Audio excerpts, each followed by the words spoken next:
You know, the old saying goes, the definition of insanity is doing the same thing over and over again and expecting different results. And your book argues that that has been the state of American national defense strategy for decades. So how so?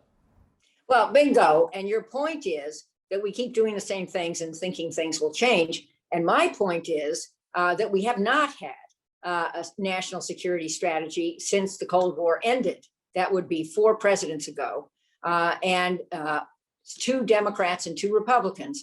We've just had tactical excursions with various countries, and that has not made us more safe. Plus, we've had an incredible disappearing Congress, which is my last chapter.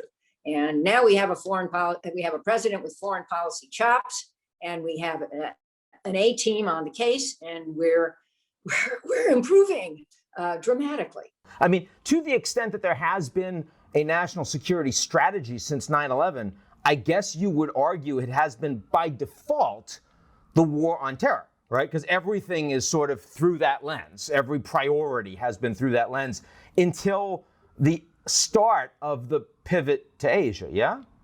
Yeah, but I wouldn't call it a strategy. It was, we got attacked. I was there. I was the ranking member on what was then the Special Subcommittee on Terrorism, but then I became ranking member on House Intelligence. And after that, I was on the Homeland Committee, which was formed after we set up a Homeland Security Department, et cetera, et cetera. But we didn't have a strategy. It was, they hit us, we're going to hit them back.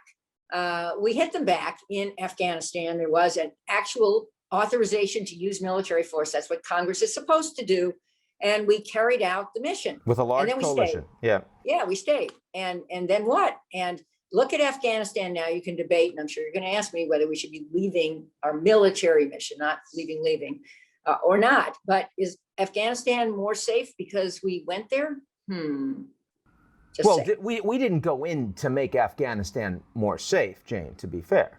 Well, to be fair, we went in to get the guys who hit us. And since then, we stayed, clear, hold, build to make Afghanistan better.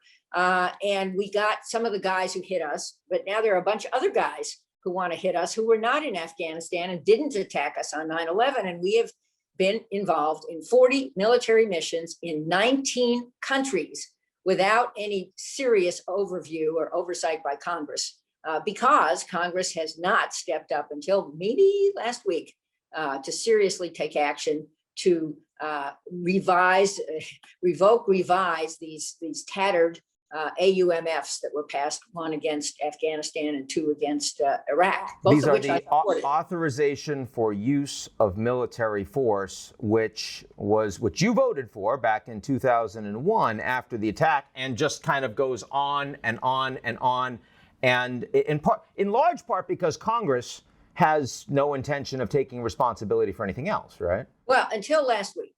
I mean, the House is now moving basically to repeal the 2002 AUMF, which was action against Iraq, which I voted for because I believed the intelligence. I described my mistake in the book, and the intelligence was faulty. But at any rate, to repeal that one. And then next up has to be a focus on this threadbare, ancient, quaint 2001 AUMF, which really no longer applies to the military missions we're engaged in. And my point is, last time I looked, we have a US Constitution. I'd like to keep it.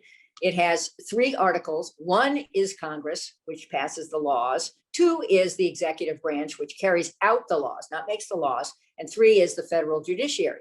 So, oops, where is Article 1? Where is Congress? The Congress can't get things done because of toxic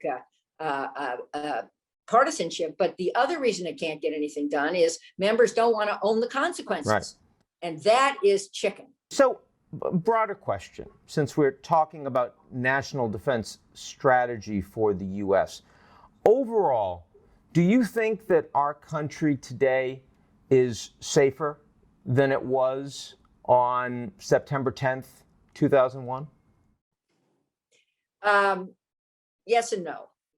Yes and no, because we now have a homeland defense effort we didn't have before 9/11, although we are very, very susceptible to cyber attacks, especially ransomware.